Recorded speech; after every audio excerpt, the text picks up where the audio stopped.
농업진흥구역에 태양광 설치가 가능해지면서 새로운 투자처로 떠오르고 있지만 시설 투자로 인한 갈등 양상도 나타나고 있습니다. 요즘 벼 수확이 한창인 가운데 공공비축미 매입이 시작됐습니다. 올해 쌀 수확량은 지난해보다 적을 것으로 예측됩니다. K리그 우승을 확정지은 전북현대가 오늘 홈 경기 후 우승 시상식을 가졌습니다. 전북현대는 지난해에 이어 리그 2연패, 최근 10년간 6번의 우승컵을 들어올렸습니다. 안녕하십니까. JTBC 8시 뉴스입니다. 농사만 짓도록 묶어놓은 농업진흥구역이 태양광 시설 설치가 가능해지면서 새로운 투자처로 떠오르고 있습니다. 하지만 시설 투자로 인한 갈등 양상도 나타나고 있습니다. 보도에 김진형 기자입니다. 벼 수확이 시작된 군산 대야면의 들녘입니다. 한참 바쁠 때지만 주민들이 일손을 놓고 농로를 막고 있습니다. 지난 7월 이 논에서 버섯 재배사를 짓는 공사가 시작되자 주민들이 공사 차량의 출입을 막고 있는 겁니다. 주민들은 콘크리트 구조물의 버섯 재배사가 완공돼 지붕에 태양광 시설이 들어서면 논이 훼손될 수밖에 없다고 주장합니다.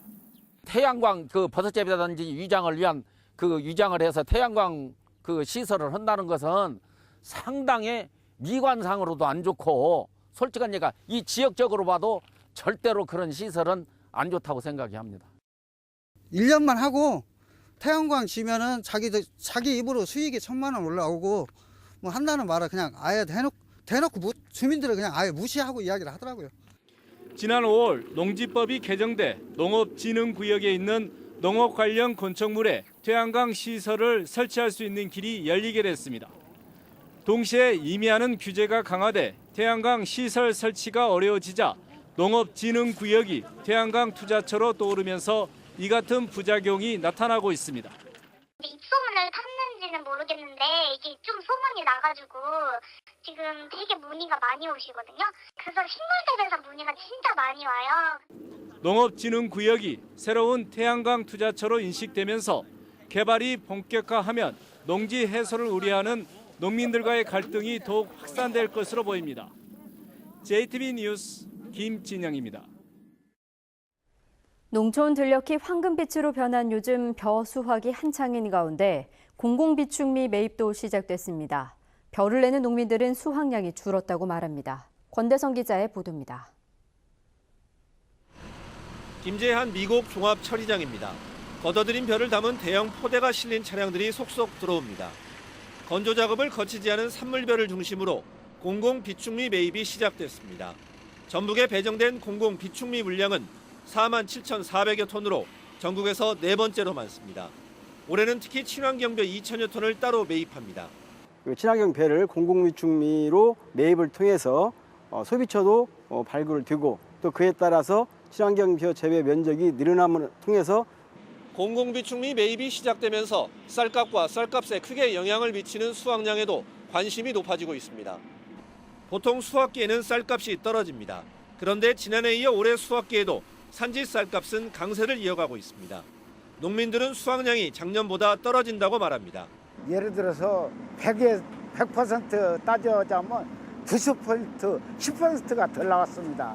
그 정도로는 덜 나옵니다. 지금 왜 그런 거죠? 그러니까 여름에 더위가 있어서 그랬는가는 그런 것 같습니다. 통계청은 지난해보다 전북의 전체 쌀 생산량이 3.4%, 1000제곱미터당 생산량은 0.4% 줄어들 것으로 예측했습니다. JTBC 뉴스 권대성입니다.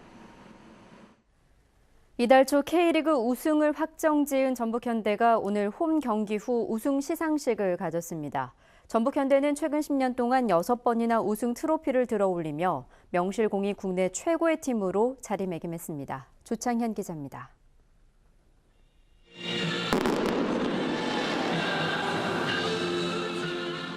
우승을 알리는 축포가 월드컵 경기장 하늘을 수놓습니다. 선수들은 얼싸안고 기쁨을 만끽합니다. 프로축구 전북현대가 6번째 우승별을 가슴에 새겼습니다. 이미 우승을 확정한 전북현대는 오늘 홈경기 후 팬들 앞에서 우승 세레머니를 펼쳤습니다. 우승을 자축하듯 올해 승리가 없었던 인천과의 경기도 3대2로 역전승했습니다.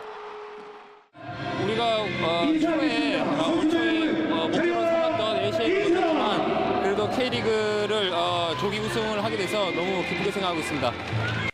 지난 7일 우승을 확정지은 전북현대는 역대 최초로 스플릿 경기 이전에 K리그 정상에 올랐습니다.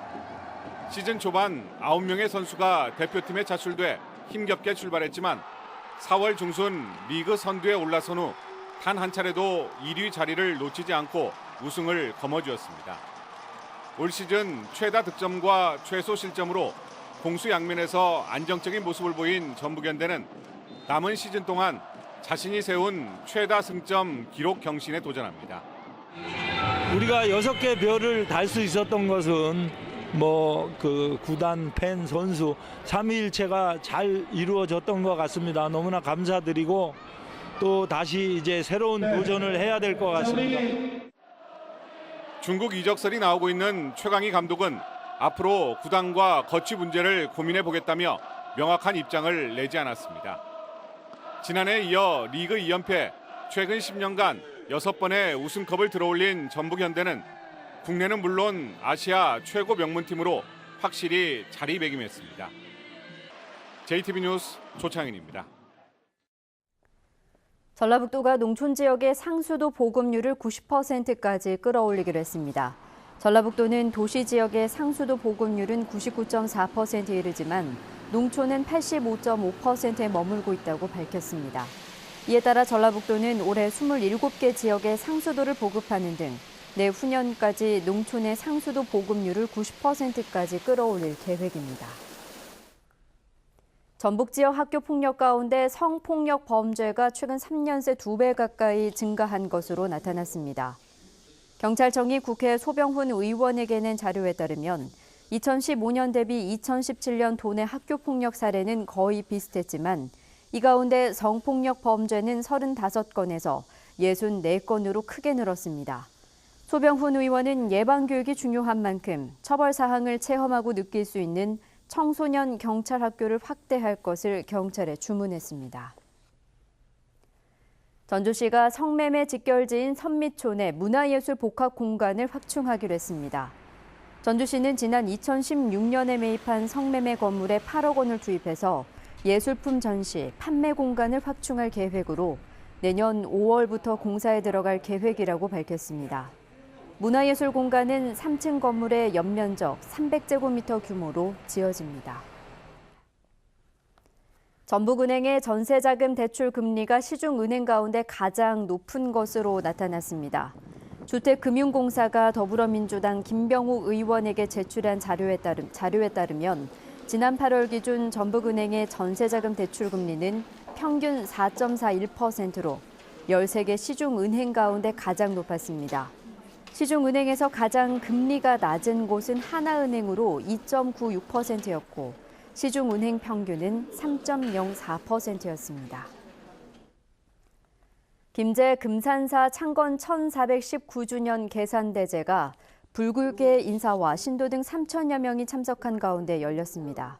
계산대제는 부두전 참배와 대법회, 보살계 수계식, 점등식 순으로 진행됐으며 성우 주지스님은 기념 법어를 통해 깨달음은 멀리 있는 것이 아니라 자신의 생활 속에 있음을 알고 착하고 진실하게 살아가자고 당부했습니다.